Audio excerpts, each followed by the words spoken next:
Wonderful. Well, a very warm welcome to this afternoon. I'm going to keep my eye on the participant list. I know there'll be a few more people joining us over the next few minutes as other meetings end a little bit late. You know what it's like with the Zoom dominoes.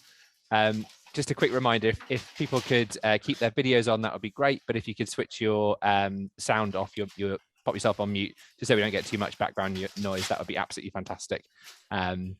So a very warm welcome. This is the culmination of a few years really exciting work by some of the amazing colleagues we've got around the table here, particularly thanks to Chris Winch, who has been leading this work with us here at Edge, looking at the philosophy and some of the underlying questions around vocational education in England over recent years. And I know some of you have looked at some of the reports which have featured some of the great colleagues whose faces you can see around the Zoom screen today.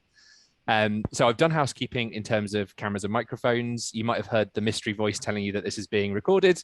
I hope that's okay with everyone. The idea is that actually there was quite a large waiting list of colleagues who were really excited to be here, but we couldn't quite fit in. We wanted to keep this quite an intimate group. So we wanted to just record the main sessions so that we can share with them. The breakout sessions, when you get to those, are not recorded. So feel free to say anything you like and it won't be given in evidence, but the main sessions and any questions here will be recorded. There's a Dropbox that I've put together for today. Some of our speakers are going to speak without slides because we wanted to kind of get that interaction. But some of our speakers have put together some great handouts and slides that you can refer to. So when I've just finished speaking, I'm going to pop the link to that Dropbox in the chat, and that'll be available for you today, but also ongoing if you want to refer back or share that with colleagues. Once the recording's available as well, I'll pop that in the Dropbox too. So if you have colleagues who weren't here today, or you want to use some of the points for today as part of a meeting with colleagues, then you'd be very welcome as well. So without further ado, I'm going to hand over to our chair for this first part, to Chris Winch. Chris, over to you. Many thanks, Ollie. Can you hear me okay? Okay, great. As Ollie has said, we have been doing some work for some years on the issue of the principles of vocational education, and some of you will have seen that material. So essentially, we're building on what's been quite a lot of thinking and debate that's going on in these issues, and we want to really to broaden the audience, to invite policymakers and teacher educators and others involved in the field of VET to consider these questions. I'm very sorry to interrupt you, but nobody can see you on the screen. They can just see a guy with a wall planner behind him and a printer. Oh, that's strange. That's Norman. So hi, Norman. He's going to be speaking shortly, so it's good that he's with us. If you go to the top right of your Zoom screen, you should be able to change it from to the speaker view, and hopefully that should bring everyone up. Speaker view. Right up at the top right, it should say view, and if you click on that, I've got browse events, create events, organize, help, my name, participants, invite, mute. It's the same for me. It's an Eventbrite setup. It's not a Zoom setup. That's okay. The problem. And we are all looking at the very nice man who I think I know as Norman Crowther, actually. Norman's getting a lot of attention, He's getting a lot of attention. But the problem is, lovely though he is, we can't see Chris Winch. And it is this. We can see him now. Better? We can see him now. That's fantastic. Hello. Great. Thank you very much for raising it rather than wondering what was happening. I really appreciate it. We're all battling with technology. Can everyone see Chris now? Hooray, I'm getting nods. Fabulous. Yes. Back over to you, Chris, and thank you for raising it from the audience. Thank you, Ollie, and thanks for pointing that out. So just to pick up the threads where I was, this is the first step in broadening these debates and getting more people involved in them. And ultimately, we hope to introduce this kind of discussion, this kind of debate into the broader field of teacher education and VET. And the only other thing I want to say at this stage is that those of you not familiar with these debates will perhaps be surprised by the complexity and the subtlety of some of the issues. VET, as soon as you start to think seriously about it, is a very complex and subtle area. We're going to open today with a debate, and I'm just going to briefly introduce our distinguished speakers and debaters. Some of you will know them, some won't. So I'll start with Anne-Marie Bathmaker, who is Professor of Vocational and Higher Education and a trustee of the Edge Foundation. Her mission is to promote a coherent, unified, and holistic education system which can support social equity. Norman Crowther is National Education Union national official post-16 and also an independent researcher on post-16 matters. Hermann Nails works for the German Confederation of Trade Unions in the Department of Political Strategy and Planning. And he was responsible for the vocational training policy of the Confederation for more than 10 years. And Prue Huddleston is an emeritus professor and formerly director of the Centre for Education and Industry at the University of Warwick. Her research interests include vocational education and training and vocational qualifications and work-related training. So the brief for our speakers is as follows. We've got 45 minutes in which they will debate these issues. Hermann will lead on what is vocational education. Prue will take up the issue of what should vocational education do. Norman will follow with who is vocational education for, and Anne-Marie will tackle the issue of how we can tell whether vocational education is successful. That's enough from me. I'll hand over to Hermann now. Yeah, thank you very much. Can you hear me? Is it fine? Wonderful. Yes, yes. Okay. So thank you very, very much for inviting me. So it's a really pleasure to speak about the question, what is vocational education? So when speaking about this and answering this question, you should take into consideration that I will think about against a German background of this question. However, I'm hoping that there might be some really interesting aspects for your debate. So what is vocational education? So I would like to answer this question with 4 elements. The first, I'd like to I'd like to describe the first element as individual empowerment. That means vocational education is so important for the biography of young people in Germany. So it's also for people who did not do well at school, however, but this is not really the focus of what we were thinking when we talk about the vocational education and training, because it means that young people really go through an orderly education, and I think this is really very, very important for the understanding of the German system of apprenticeship. It is part of the public education system as such. So it is not a side way or a business-driven approach. No, it is part of the general public education system in Germany. So it is stipulated by law. There are well-regulated orderly curricula, there are exams, and it opens pathways to your career. Second aspect for this first element, individual empowerment, the fundamental understanding of vocational education is how people are able to reflect on what they are doing. So I think normally in this context, people like to speak about critical thinking. However, reflecting, it seems to me that this is a bit broader. So it is really thinking about what you are doing on an individual level, but also on a structural level. So what is really the environment where you are working in, and yeah, what is really your role when it comes to be part of the general environment in a company, but also in society. So it is not only some kind of exclusion, so that you only focus on business. No, it is really part of the general understanding of a society. So second element concerning the question, what is vocational education?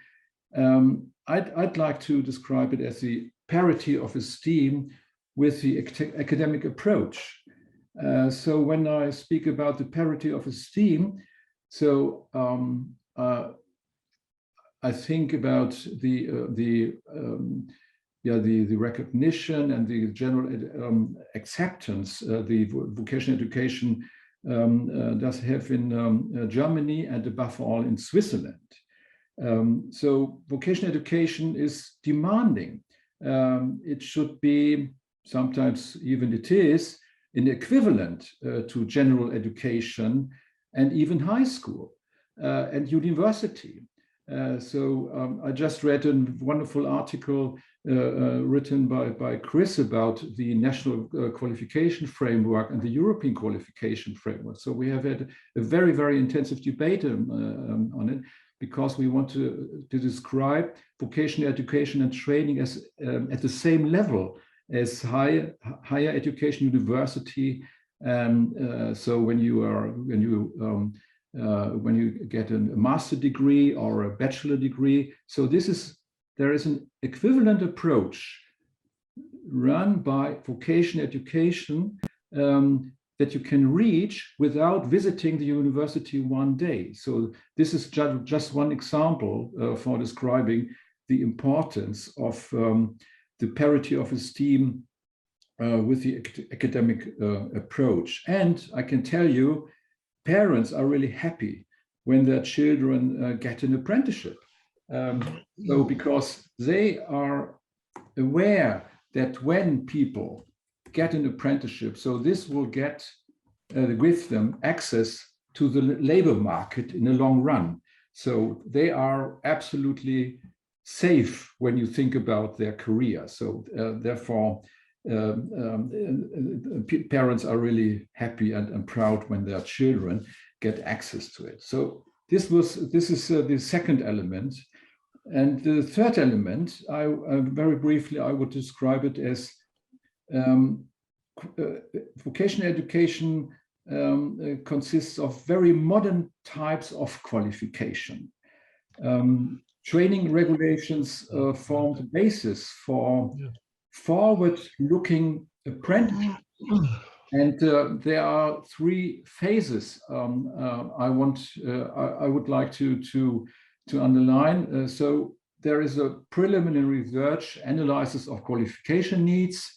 We do have administrative tool development and evaluation.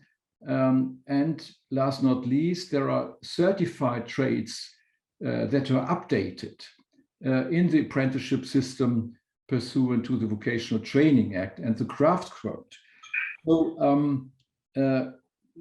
therefore, you can be sure that German apprenticeships are really updated frequently, and it is not old-fashioned, no, not at all, because of the involvement of experts from labor unions and from employers who really focus on modernizing again and again these different types of qualification.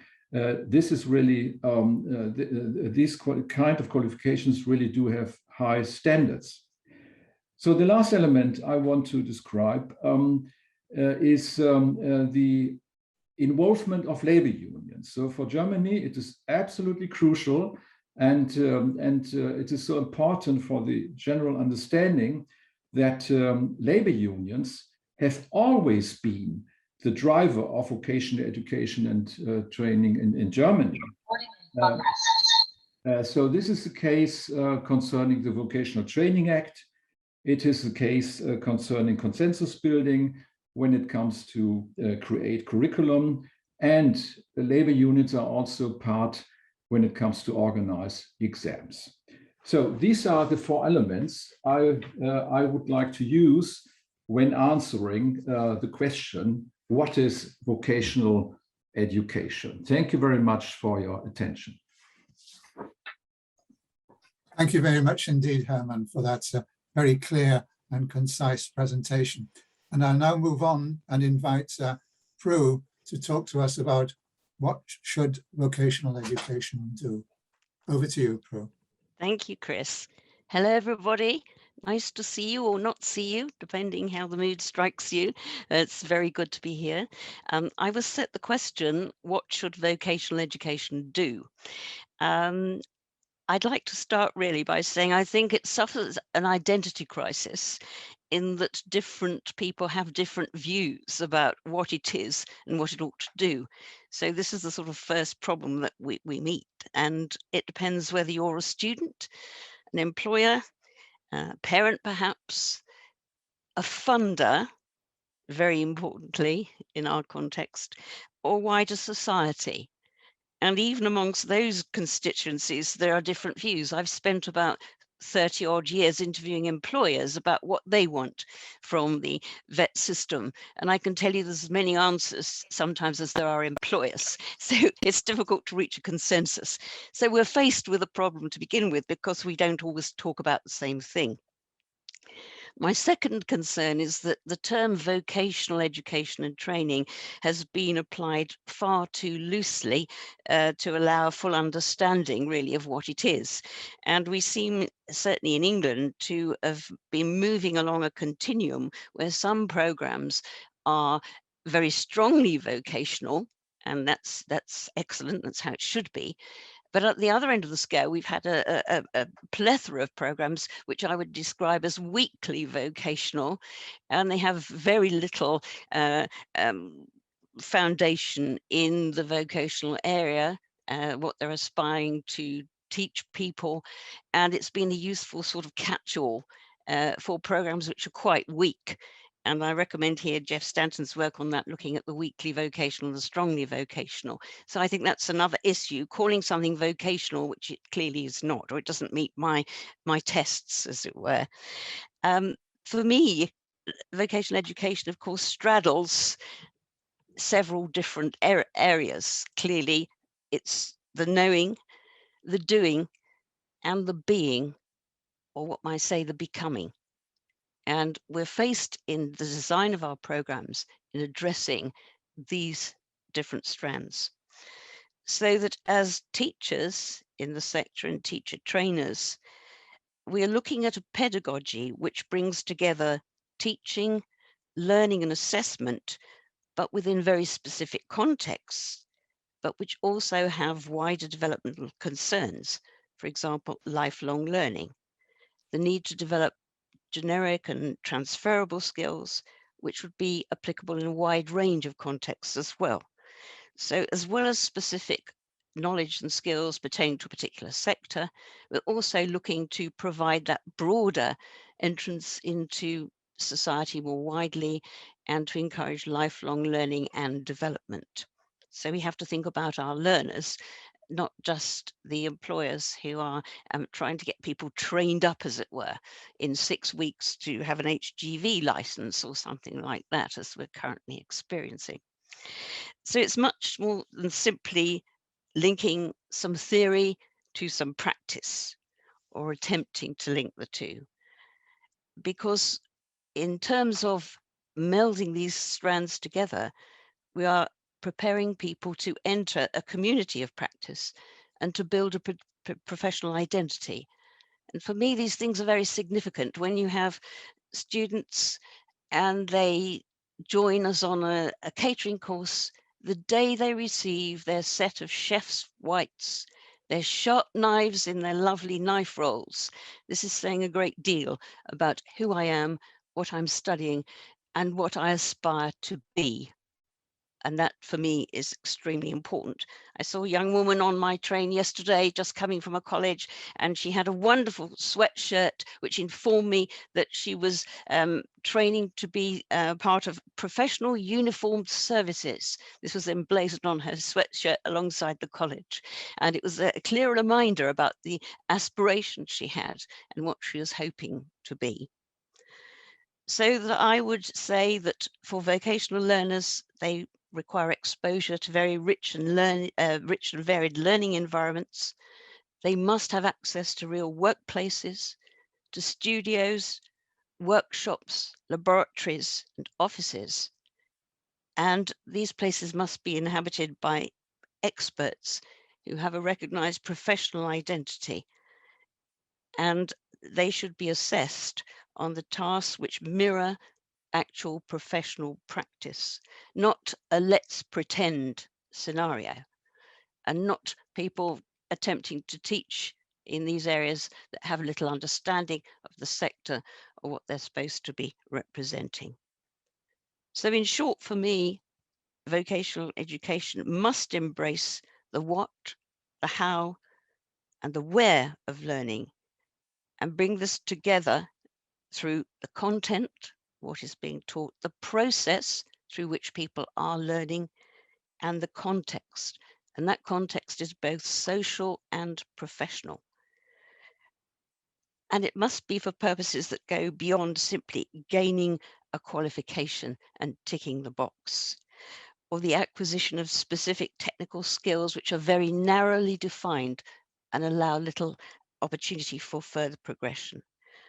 In a rapidly changing and volatile labour market, the acquisition of wider personal, interpersonal, generic and transfer skills become increasingly important.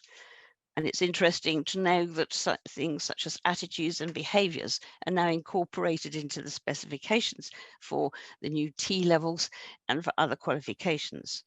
Although how we assess these is a matter for debate. And we will notice during the recent pandemic how very fleet of foot some people have been in learning new skills, in moving from one job to another perforce because they had to do so.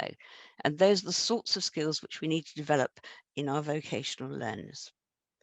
We have to recognize that learning will occur in different contexts, and that our learners should be enabled to engage with problem-based approaches, collaborating with others, looking at cross-subject working through live projects set by employers in workplaces where they're working on actual things, and to make sense of what is required to move and cross boundaries from one situation to another, and how to apply the skills, understanding which they've developed.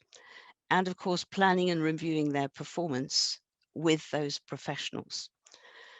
So these sorts of capabilities are very important in terms of developing a strong vocational pedagogy. What follows from all of this is that those of us engaged in assessment, wherever we are, in the shop, the office, on the factory floor, classroom, outside in the fields, we face a number of challenges in terms of assessing what this performance would look like, because we're asked to, of course, understand what's going on. The knowledge, we have to be clear that the learners understand that, but they have to learn to understand how they're going to do that in different contexts, and also the place where they're going to be working and the people who inhabit it, so that you can truly feel that they belong. They're entering a community of practice and they feel confident in moving forward. It's particularly challenging, of course, where there are a range of actors, as I've mentioned, who have a legitimate interest in the outcomes of all of this. And these actors may have varying opinions of what such outcomes should be. When I talk to people who are responsible for looking after apprentices, particularly in hair and beauty, they often remark, well, they can do a cut or a colour, but they're not very good with the customers. They didn't even consider asking if they wanted their coat hanging up, or would they like to sit down. We're looking for that sort of development, but yes, we'll tick the box to say that they can do the cut or the colour in an acceptable fashion. But I think really we're wanting more than that. And that's the importance of this notion of becoming within a professional context, and with a set of skills that we can use across a range of contexts. So the question for me really, when we say what should vet do, I hope I've set out some things that I feel it ought to do. It ought to provide a sound basis of knowledge. the ability in our learners to adapt that knowledge, to make things work, make things happen, know how to approach and tackle problems, and within changing contexts, particularly changing workplaces, and how to fit in. We used to talk about learning by sitting next to Nellie. And of course, that might be a bit of a hit and miss affair, but actually Nellie can tell you quite a lot about what goes on around here and how you need to move and engage with other people and how you might think about your own development within those contexts. So you may wish to reflect now or in questions or further down the line, if these are reasonable aims for VET, or should VET have other aims? And who are the stakeholders for VET? So I'll leave it there. Thank you. Thank you very much indeed, Prue. Again, a very concise and clear setting out of the issues. And now I'll turn to Norman, who's going to talk to us about who is vocational education for. Over to you, Norman. Thanks, Chris. Can you hear me? Well, that's okay. So this question, as Prue has said, is complicated. It's not, what I'm about to say is not to suggest that all of the answers are here, certainly not. This is just the tip of an iceberg to consider how we can approach the question of who VET is for.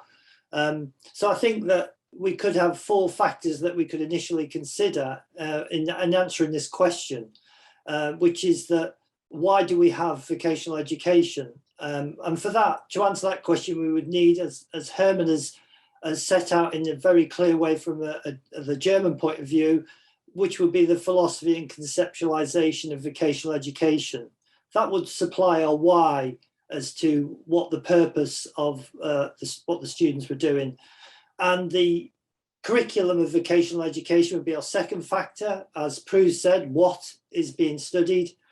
And then the additional thing when we're considering vocational education is the labour market and the vested interest of the labour market. This is what it's for. This is the purpose of vocational education. And then finally, we have the one where perhaps we've got most stuck in the English system at the moment, is a cultural and historical context of vocational education. We're beginning to appreciate the length and the complexities of that history of vocational education. And I suppose I should say at the outset, I'm keen to promote and explore the notion of vocational education. And for that, I think we do need to distinguish it from further education. We use the term further education, and there's a lot of, and ahhing about the various things that further education does. This is about vocational education, and I think we need to render that distinct. So where are we now? Well, actually, there's no consensus, I would say, around the purpose of vocational education.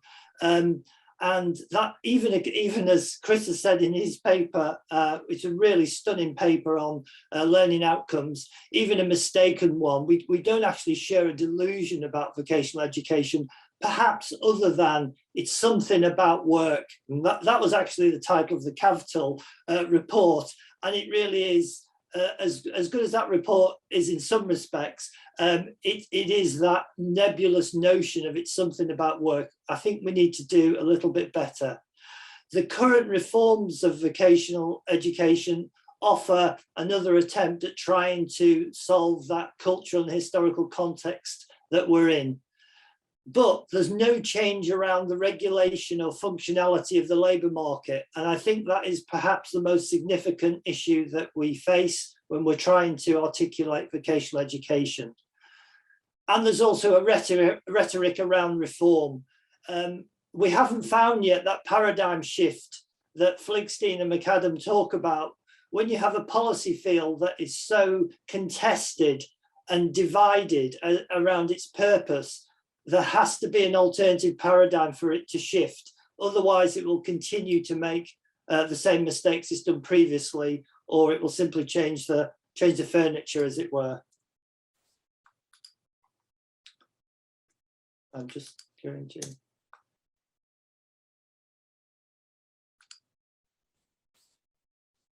So who does vocational education and what do they do? I think it's important to remind ourselves ad infinitum about the constituency and composition of further education colleges in which vocational education is enacted, as it were. And so it will be no surprise to this audience, the figures that I'm going to say. But I think what is surprising, I think, is that when we actually say we're interested in vocational education, where does that appear? Then that answer becomes ever thinner and smaller. So initially, the population is divided roughly between 16 to 19 and 25 plus. That's already a significant difference from other systems, the German system particularly, in which that sort of demography wouldn't make much sense. And then FE and sixth form colleges make up 34% of the 16 to 18 cohort. So now we've got an issue of institutional difference rather than about vocational education. So we're becoming distracted now as to where this education is taking place. And that's, of course, some of the reasons why a lot of commentators want to talk about sixth forms in schools as to what it is they're doing and why, etc.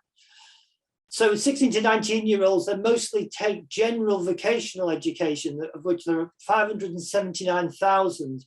But as Stanton has referred to and as Prue has mentioned, this is primarily weak.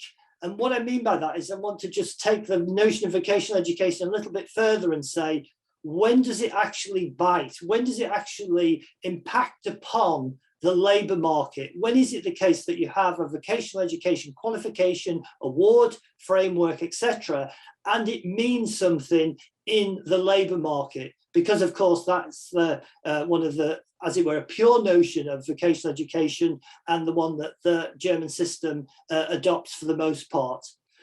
And so then we have the mix, the distraction. A-levels are taken by 150,000 learners, which are general academic qualifications. And then 16 to 19 apprenticeships taken by 55,000 learners. So there we see the iceberg tip there, that actually, when it comes to labour market intervention, there's very little bite. 19 plus apprenticeships taken by 133,000 learners. So they were questioning whether actually apprenticeships is the model that we really want to take forward in regards to vocational education broadly. And if we do, what are we saying then about the apprenticeship model? But I'll say a little bit more about that later.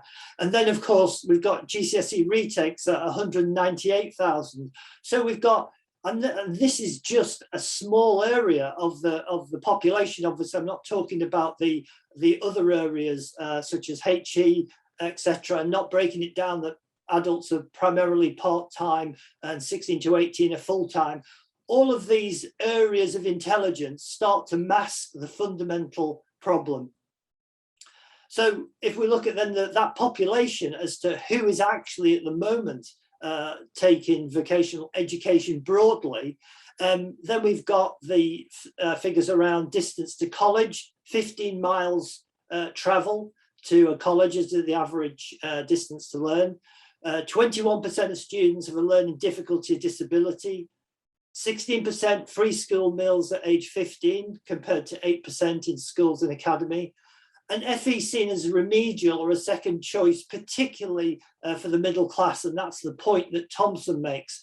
But I think that's absolutely crucial because it matches other research which positions further education as actually the lowly sector, one that you go to, but only as a last resort. So that's an issue.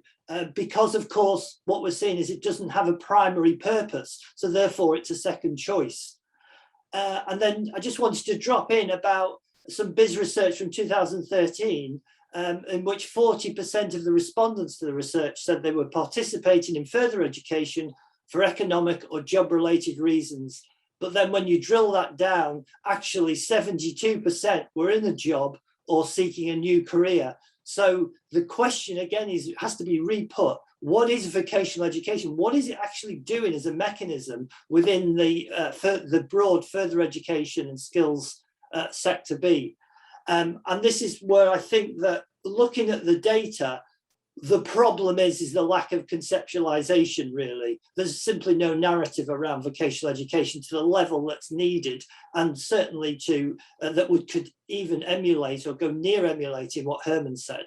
So who should vet before? So what I'm going to propose here is that I think we should be against actually the notion of an individualist aggregation. That means that we should stop looking at intelligence, initially the data, to try to fill ourselves up with all of the different aspects of this complex system and return ourselves to some ideas that can start to be agreed upon and allow us to explore together how we can have a vocational education system that could do what it wants to do, which is to have some impact on the labour market. So for learners, obviously then if you say, well, what is vocational education for the learner? The benefit for the learner would be if they could gain some form of socially worthy expertise or occupation. It's not simply, that's the economic reasons for taking vocational education, to have something that's worthy, that is recognised in terms of expertise or occupation. For employers, of course, it would be the benefit of having those future employees with the requisite skills, notwithstanding Feingold and Solskis, who found that actually employers might say they want people with the requisite skills, but actually don't do enough to ensure that that happens. And that's going to lead to my proposal in my final slide. For the FE workforce, that has to be mentioned, the benefits of having that successful articulation of vocational education will be a stable and sustainable sector. In other words, people know, particularly government knows, what it's doing and what it's for. For local communities, the benefit will be by having residents access socially worthy expertise in occupations. Otherwise, it's a generic form of, basically, as it used to be said when I worked in FE, warehousing students. We continue to warehouse students in courses which actually don't have labour market traction, or we're preparing them for a labour market that actually has got a plethora of entry requirements.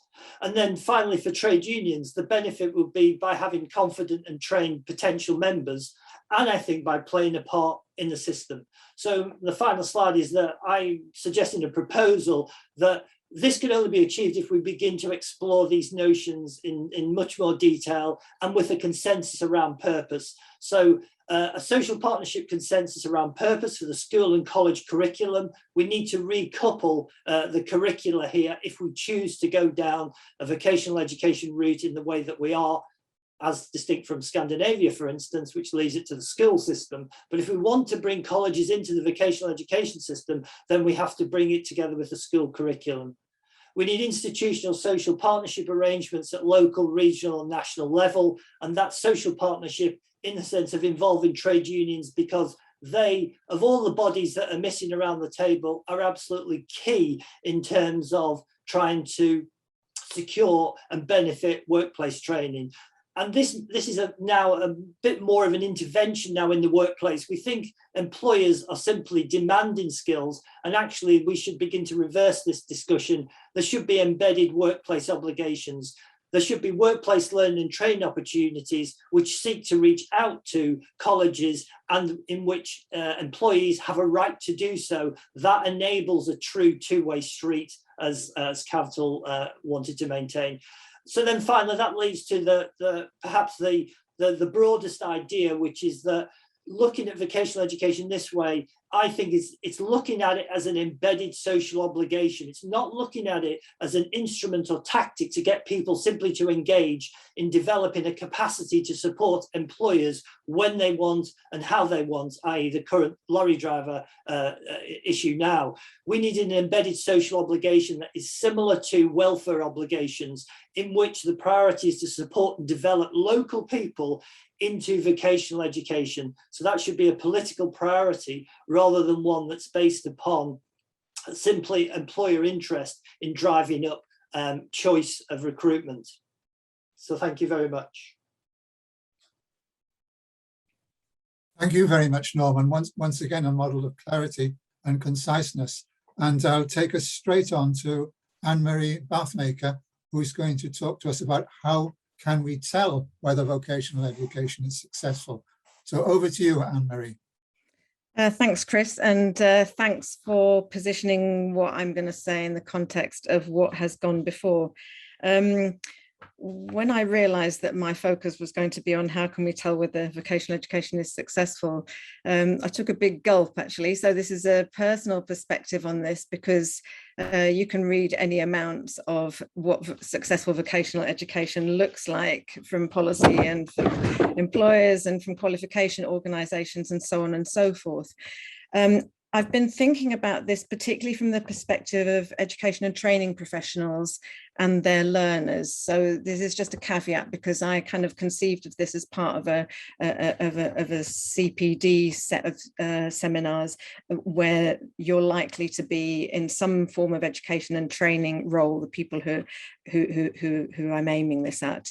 And that's a bit different from looking at and starting from what employers, who tend to be prioritized in policy discussions, look at when they're thinking, how can we tell whether vocational education is successful? So the first thing I just want to briefly say, which has kind of already been said really, is that vocational education, particularly in the UK, but also in many other countries across the globe, is about different purposes and different populations and different needs. So under that umbrella term of vocational education, we could be talking about, for example, school-based vet, as in upper secondary schools, which have got work experience within general education. That certainly forms part of what we think of as vocational education. It can also be initial vet in a full-time education setting, the sort of thing that we often associate with what goes on in English further education colleges. But it's also about employment-based education and training for young entrants to the labour market, and the sorts of things that are in the apprenticeships that we do have, how good or bad our apprenticeships may be in the UK, but certainly elsewhere. We've heard particularly about Germany, where there's a strong apprenticeship system. That's part of vocational education, but it's also about adults and continuing vet for adult employed workers and for unemployed adults. So that makes what success looks like possibly varied across the sorts of different people that come under an umbrella of who's participating and who's learning and training within VET. Nevertheless, I think there are some general things that I can say which apply across those different groupings. But I first of all want to say what, for me, success is not about. So over my long career, I'm going to disagree with the suggestion that we had at the beginning of these presentations, that success is about parity of esteem. As far as I'm concerned, in the UK, parity of esteem is dead in the water, but I also think it's dead in the water more widely than just in the UK. And I'm talking about parity of esteem between academic, general and vocational education. And the reason I'm saying that is because it doesn't take us anywhere as far as I'm concerned. And success, therefore, would not look like fighting harder and harder and failing again and again to try and gain parity of esteem with other forms of education and training. And the key reason I say that is because I see vocational education as situated in the context of what Phil Brown calls a global war for talent. And education involves positional competition for life chances and work opportunities. In that context, I can't see how hierarchies are going to disappear. The hierarchy we are working with is one where academic education happens to be at the top of that hierarchy. But even if the structure of the hierarchy were to change, say, for example, vocational education was top dog, the educational goods that count will still, I think, for the foreseeable future, be organized within hierarchies. And whilst it might be nice to imagine that there would be parity of esteem, we just spend a lot of time and wasted energy, I think, if we see that as trying to find a way to achieve success. So that, for me, is the first thing that success is not about. The second thing that success is not about is not about learning from other models, but borrowing and implanting models from other countries or other locations, such as Germany. That is not what success is about, because they are superficially simplified, they're misunderstood, they don't take account of the conditions of other countries, and we've heard quite specifically what it looks like in Germany, for example, and therefore what would not work in the UK, for example, and certainly in other countries. So simply borrowing and implanting someone else's model is not what success is about. The third thing that for me success is not about is about privileging employers over all others involved in vocational education. And that's what's been said now by all other speakers as well. And finally, for me, particularly for educators and trainers, success is not about the level of satisfaction scores that you can get from learner and trainee and student surveys. Those satisfaction scores might provide a bit of a starting point, but for me, first of all, there's a load of gaming that goes on around those surveys. And secondly, they're used as a form of management and control. And that means that they privilege and push a particular version of success. So I don't think they really tell us what success would look like. So I'm just going to offer some starting points to think about what to look for to tell whether vocational education is successful. So firstly, it's more than just getting a job. It's about really what we've just heard. It's about getting a job that's deemed to be valuable to the person who's participated in the vocational education and training, and that positions them in their lives and their futures in ways that allows them to lead decent lives. Because if it's just about, did a person get a job, it could be any job. Just like graduates from HE end up in poorly paid jobs, which really have nothing to do with any of the education they've done. The same can apply to vocational education. So it has to be more than just getting a job. And it also has to be more than about just how many people completed a qualification, because it doesn't tell you whether that qualification was worth completing or not. And it also has to be more than keeping participants happy, because some of the negative sides of vocational education, certainly some of them, that what they've managed to do is at least keep people happy and pacify them, as James Davis and others have written about, just keeping them happy to stay in a particular place, warehousing them and keeping them happy. But it is about increasing a sense of being respected as learners for those who participate in vocational education and training, and regularly research reports on how those who participate in what's deemed to be vocational education say they finally feel as though they're respected as learners and trainers. And it's about increasing those learners and trainees' capacity to achieve what they deem to be worthwhile and valuable to achieve. So looked at from the point of view of professionals who are involved in the education and training system, I think key factors in what to look for to tell whether vocational education is successful involve specialist curricula that are deemed to be high quality, by teachers, by educators, by trainers, by unions, by specialists in curriculum fields, as well as by employers.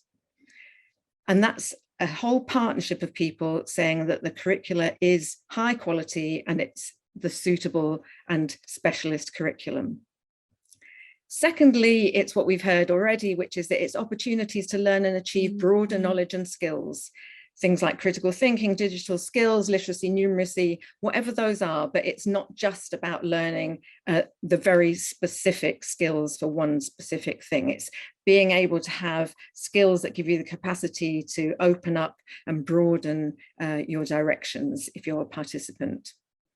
And then thirdly, which we've already heard as well, it's about meaningful engagement with the world of employment and employers. And however we want to define what that means, but we've heard quite a bit about that, about how that has to be meaningful and it has to be real and of value. And then career guidance, and I'm calling that real world career guidance. What I mean by that is that it provides knowledge and insights into what the labour market looks like at a given time. And it's sufficiently specialist. If you're in vocational education, you need to understand what your field looks like, because otherwise you won't have any idea, because we're still in a world where we've only heard of teachers, police officers and people who work in petrol stations. We don't know what goes on in specialist vocational fields. So you need to have proper knowledge and insights into what labour markets look like. And also you need some honest advice and guidance if you're a learner or a trainee about what employers are really looking for. not what we pretend they're looking for, but what they're really looking for when employing and promoting someone. So the career guidance hasn't got to be just some general lovely career guidance where you can have 2 hours or 1 hour or 3 hours, but it's real world career guidance. Then what's already been said, opportunities for progression, whether it's in your job, whether it's within education, and progression might be upwards, it might be sideways, it might be downwards, it might be to more vocational education, it might be to things called academic education, it might be to occupational routes, but permeability so that you can move and you can progress in various directions from the learning. And then finally, for me, successful vocational education and what we need to look for is that it involves successful participation and achievement by participants from diverse backgrounds. And we can't assume that that's the case. So we need to be really checking who is participating, what are the patterns of participation by gender in different forms of vocational education. Are we providing opportunities for people from different minority ethnic backgrounds, or are programs dominated by young people and adults from particular ethnic minority backgrounds? What are participation by social class, and are people heavily positioned by social class background in certain levels and forms of vocational education?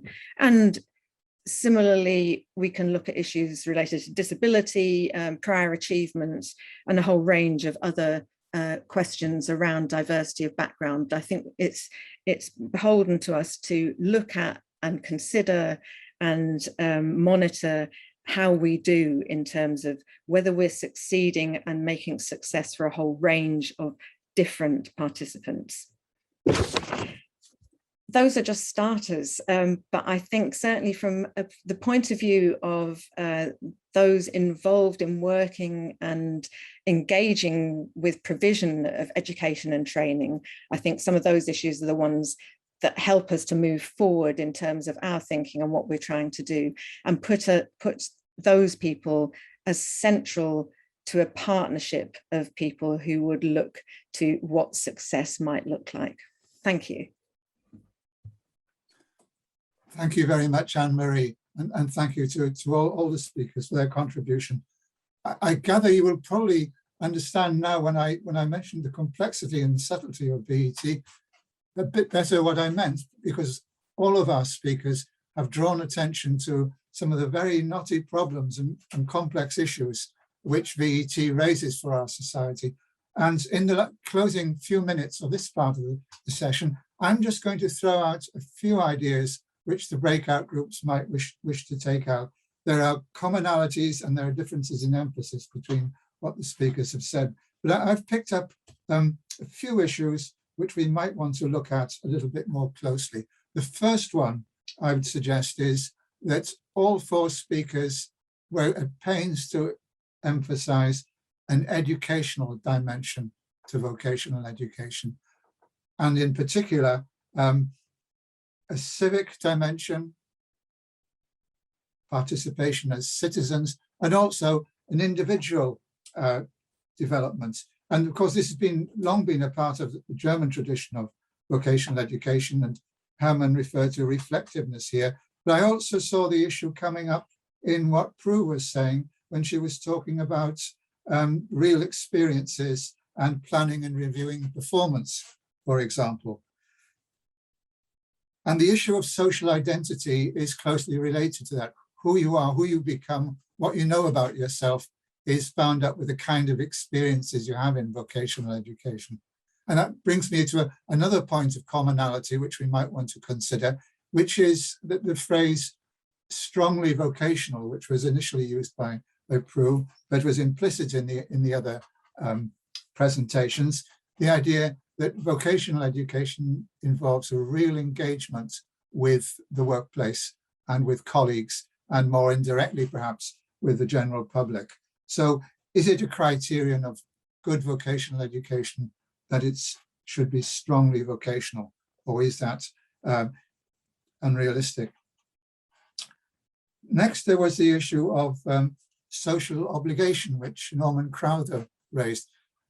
And it's again implicit in what Anne-Marie was saying, that vocational education is so important, not just for young people, but also for the broader society, that it should perhaps be given a different, more recognized role as a form of social obligation for individuals.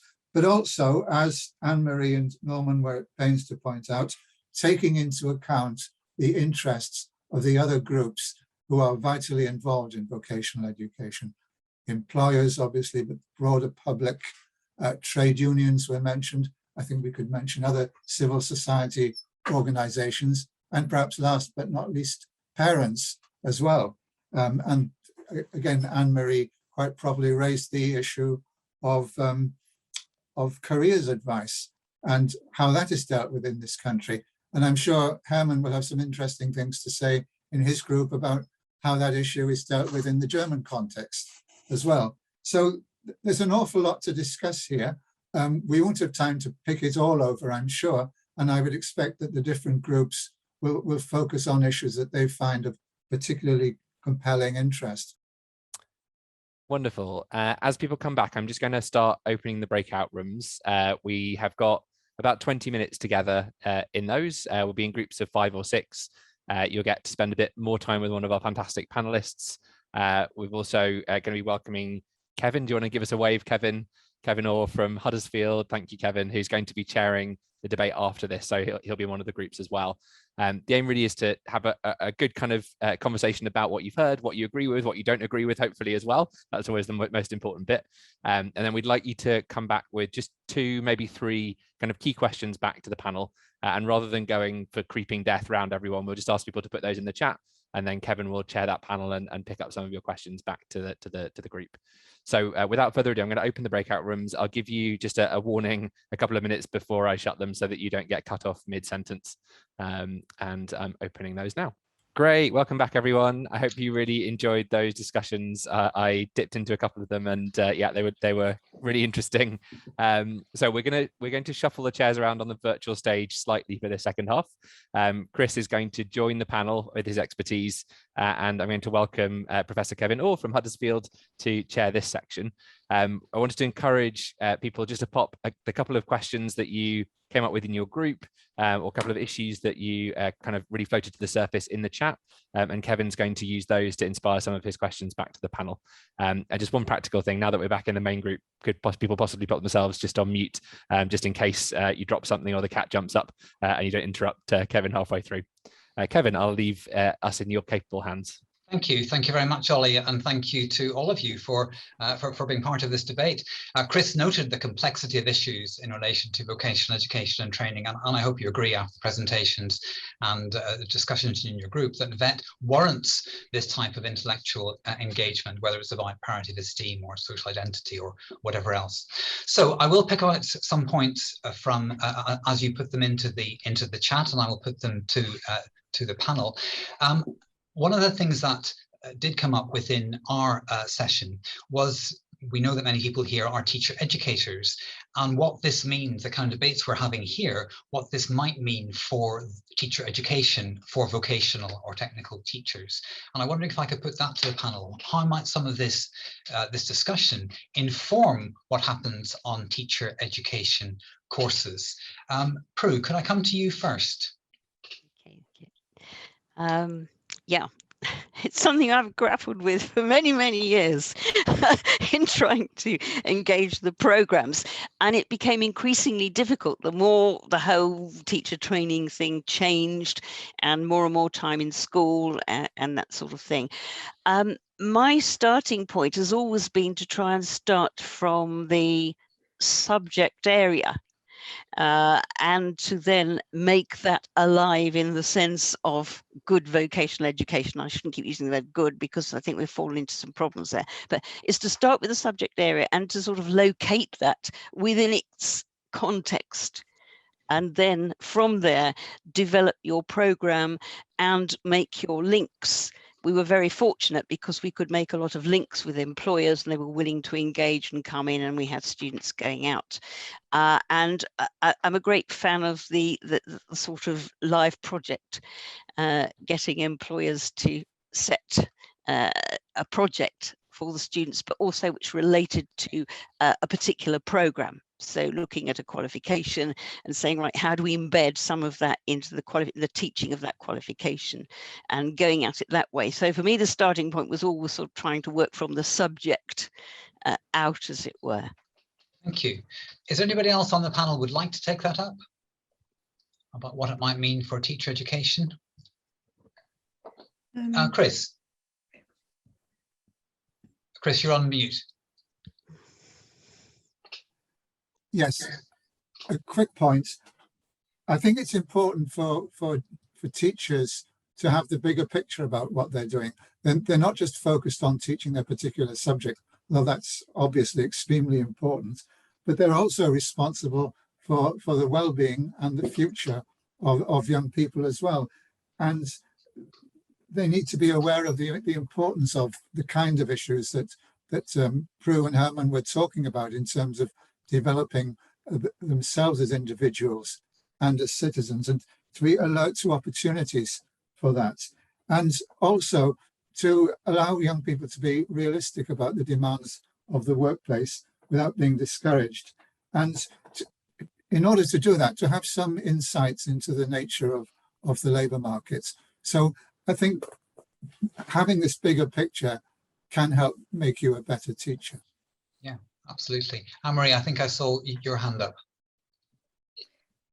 Yeah, I guess the key thing that I would take from the thinking that I've been doing in preparation for this for teacher educators is to really emphasize the importance, like Prue said, of the specialism that people are working within, and linking that and putting efforts into and encouraging the trainees, the people who are becoming teachers or educators or trainers, to really make meaningful and valuable links with employment and work and real work opportunities.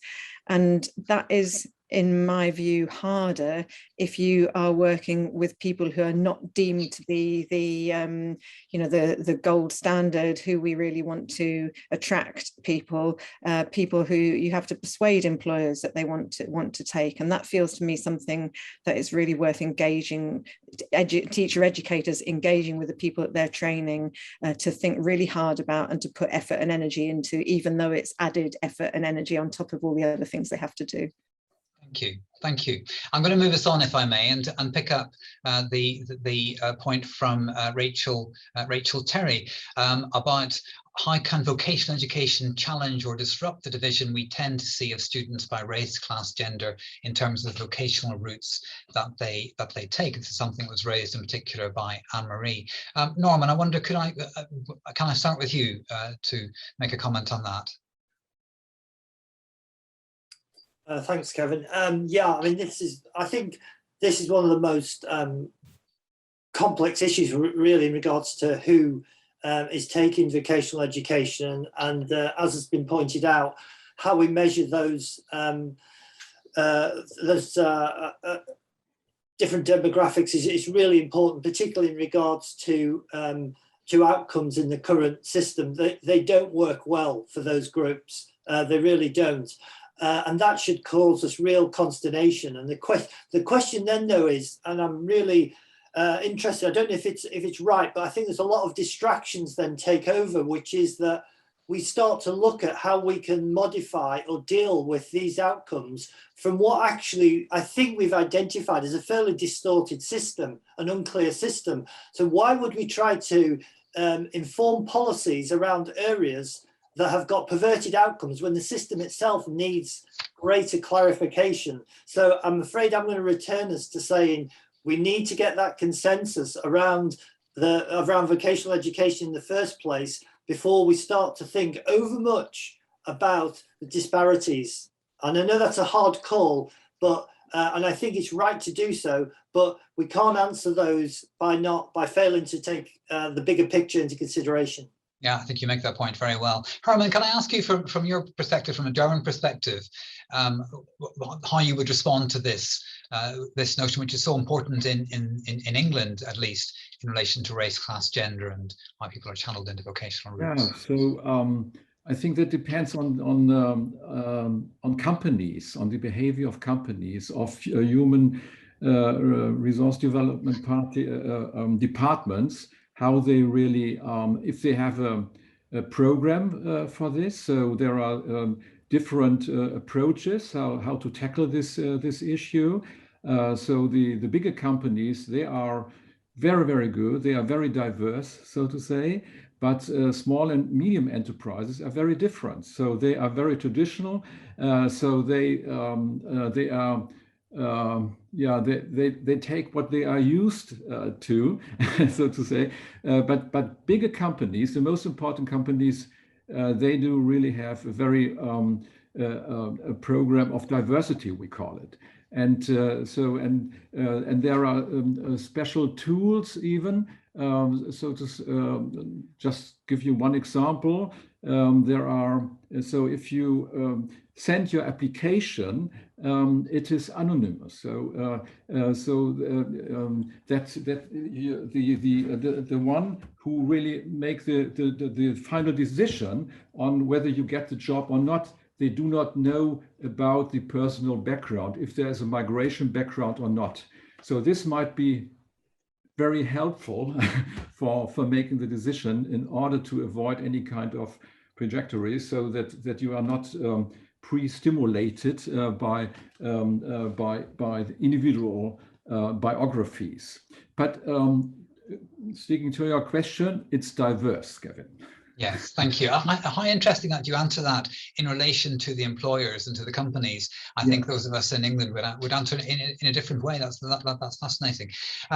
Let me move us on, if I may, and the question that came from Norman's group about how you would differentiate or compare vocational education with an academic route and what knowledge is based on. Chris, it seems right that I might start with you. How would you characterize the knowledge that vocational education and training is based on?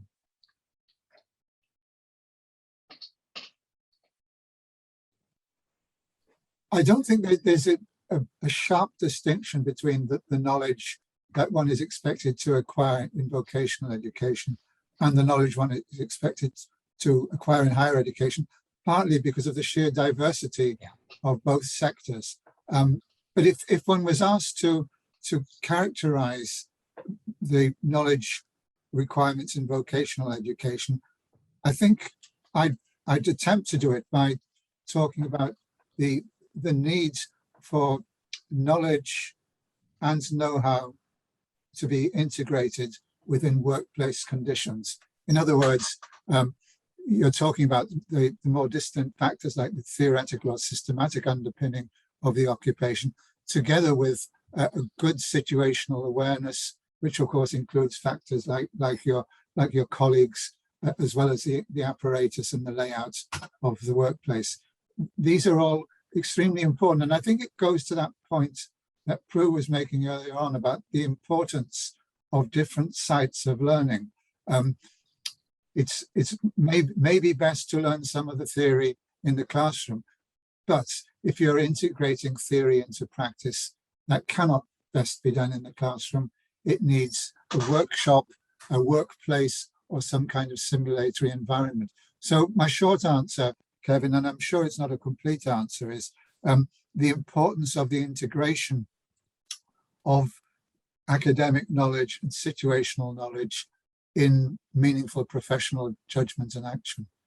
Thank you, Chris. I'm interested too that some people are have brought up the issue of placements within the discussion as well. Is there anybody else in the panel would like to approve? Did you want to add anything to what Chris has said?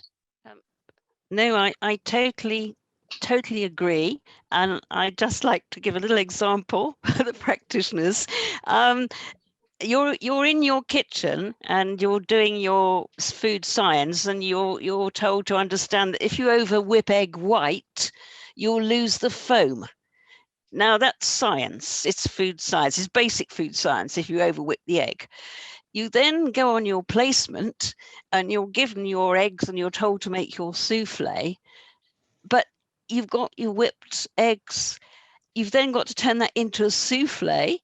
to use a different cooker or whatever, a different range, make that souffle to a standard which could be served to a paying customer.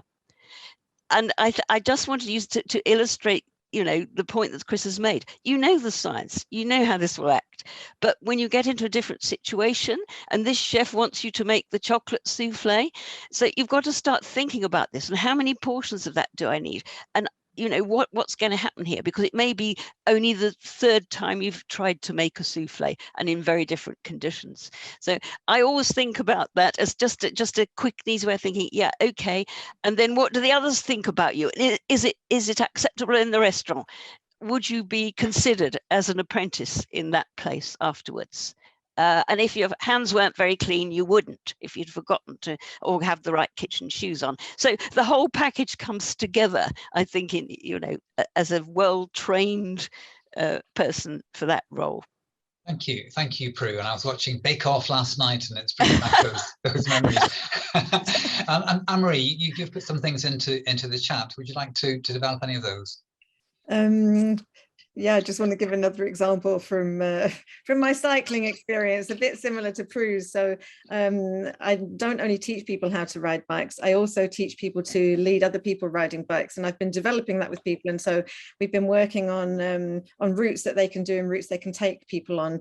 And so for the very first time 2 weeks ago, they actually managed to get out this group of women to go out on a ride that they'd devised the route for. So they'd kind of got all the theory there, and they'd got this kind of principle, a bit like the egg white foam, that they took out with them, decided against the theoretical stuff that I'd said to them, which is you don't take out a group of new people with you, you test it out first before you take them all out. No, they invited some new people along. So at the end of their trip, for 3 days, there was World War III on the WhatsApp, with people throwing accusations, and we should have done this and we shouldn't have done that, and we went this and we went that, and had to keep reminding them that they had made all the decisions. But a bit like Prue's saying, until they actually did it and did all the things that we'd talked about not doing, and realized why they might choose to do or not do some of the things, it wasn't real. And it's the moving from that theoretical stuff into the chaos of a 3 hour morning where they practically said they were never going to ride with each other again, is a bit like what happens in those kind of vocational training situations, where you move all that stuff you've done in a lovely classroom or learning context into the practice, and it just falls apart. The souffle collapses, the cycling falls to bits, they're going to sell their bikes, that sort of thing. I just want to add to that then, yes, the comments I was making about different people participating in vocational education and training. We do not have in this country people beating on the door of most vocational qualifications and saying, let me in. And it does happen in certain specific qualifications. And we know that, you know, very specialist qualifications. I'm in Birmingham, where if you wanted to understand how to make carpets, we had that going on in Wolverhampton, and that was a really respected course. And you would have had people beating on the door to get into that. And we had an art and design college that was really, really significant, which is now part of Birmingham City University. And that would have been somewhere that people really, really wanted to get into. And we've got colleges around the country that have got specialisms. So there are particular specialisms, but in terms of general issues, general courses, then there's certainly hierarchies around, and they go on reputations, which means that we're certainly going to see divisions based on prior achievement, which we kind of keep trying to evade talking about, which then combines with questions of socioeconomic background, which then interacts with ethnicity and interacts with disability and so on. So those things don't come on their own, but we have to not forget, I think, when we're looking at what vocational education looks like, and specialist vocational education, is what workplace cultures look like and what our own institutional, as in learning, cultures look like. Because even now, the average young or even older male or female is not going to want to walk straight into a male or female dominated environment if they're not fitting in, or they've got to be very courageous to do so, and they may well leave halfway through because they decided it didn't work for them.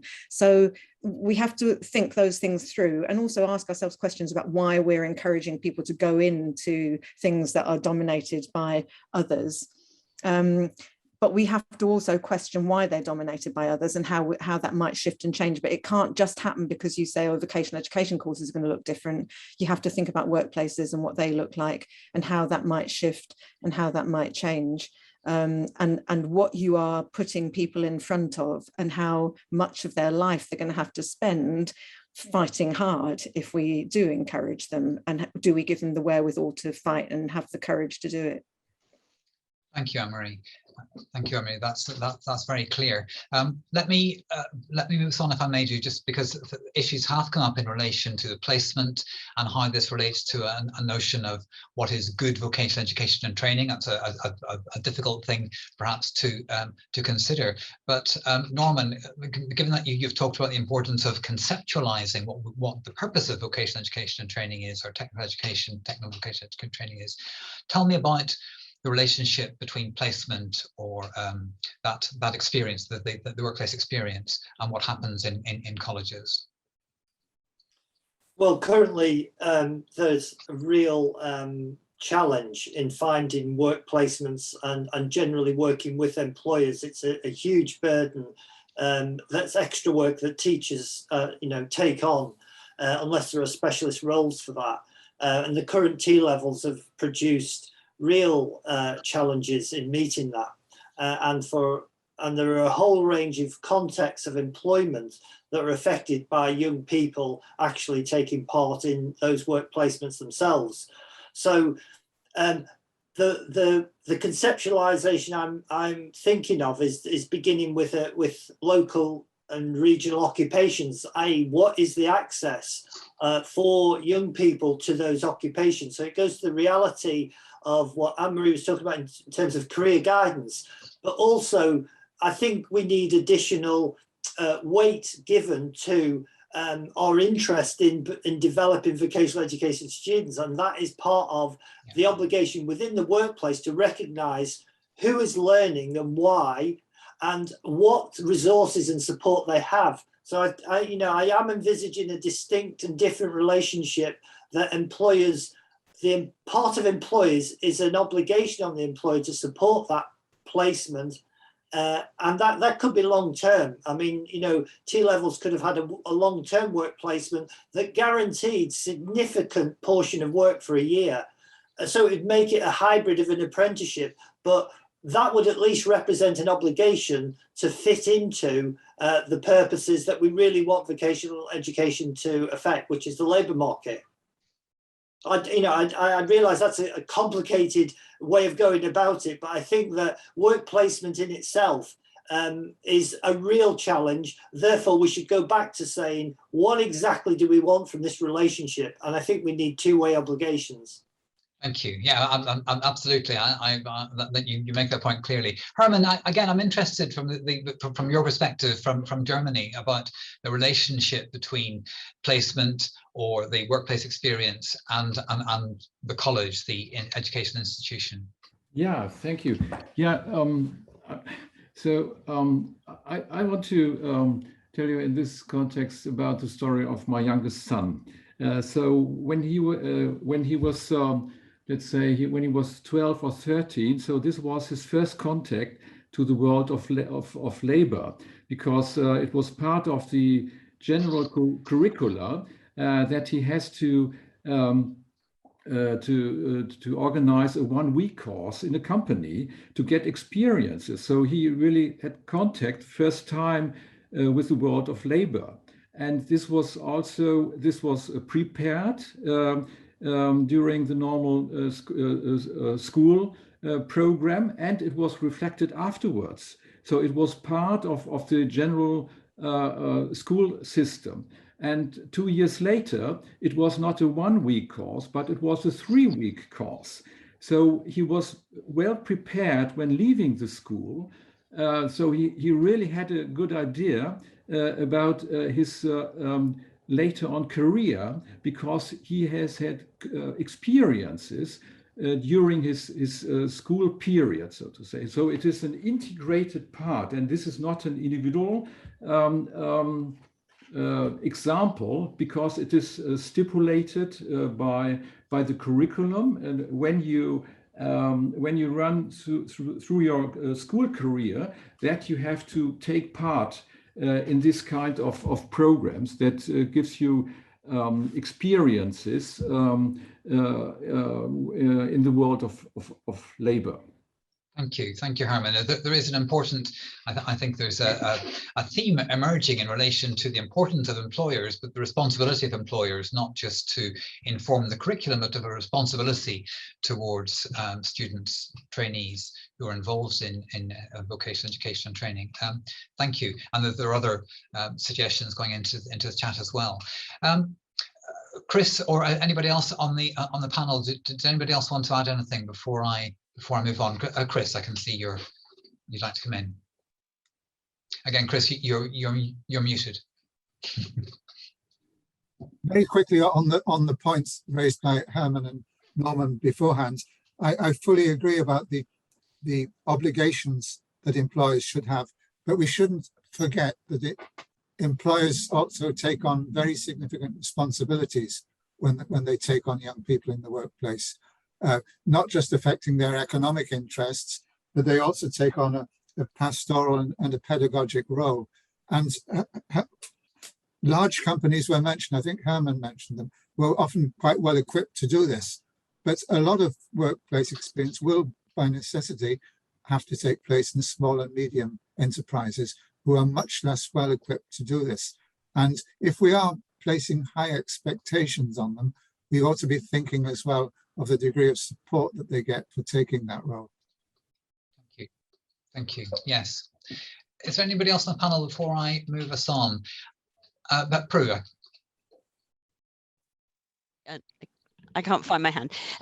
Just a quick point here. I have mentioned in the chat that we've got 12 people full-time working on this, but one of the ways in which we've pursued it is to show employers how we can help them.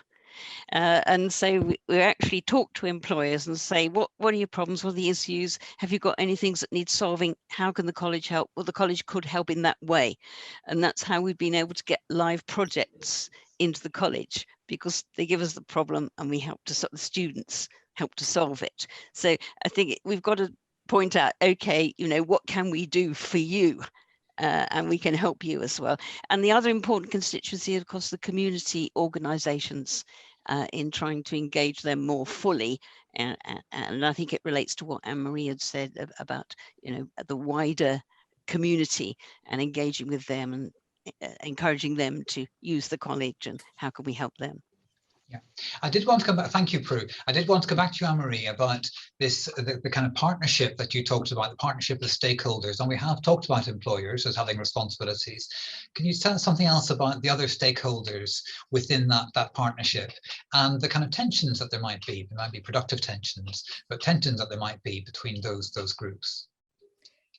So firstly, I think the word partnership is really important, and the idea that different sets of interests work together as partners, as opposed to one of those groups or parties being the dominant group, either because they're deemed to be or because they take the dominant role. And the reason I'm saying that without naming partners is that the partners might be different. I mean, we tend to turn to the German or the Germanic countries model of who partners are, and there are some obvious partners that you would want involved, which is people who are involved in education, employers, trade unions, but there are other groups that other countries use who are involved and also that we might want to consider. So certainly one set of people that I think are really important are specialists in a particular vocational, technical, occupational area who are not necessarily employers or educators, but they know a lot about that particular area.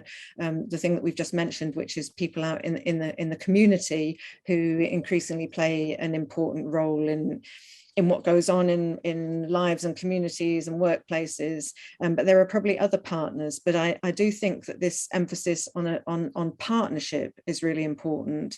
And I also think that we have to really move away from putting employers right at the center. I see employers as part of the whole question and not the only part of the whole question. And it's a major problem if they're seen as at the center, both for them and for everybody else. That's interesting. I think that picks up a point that Paul Tully from the ETF made in his comments in the chat about that the emphasis on the employer can sometimes neglect the civic responsibility within vocational education and training. For example, that there is that there can be a tension there. Ollie, I can see that you're jumping in.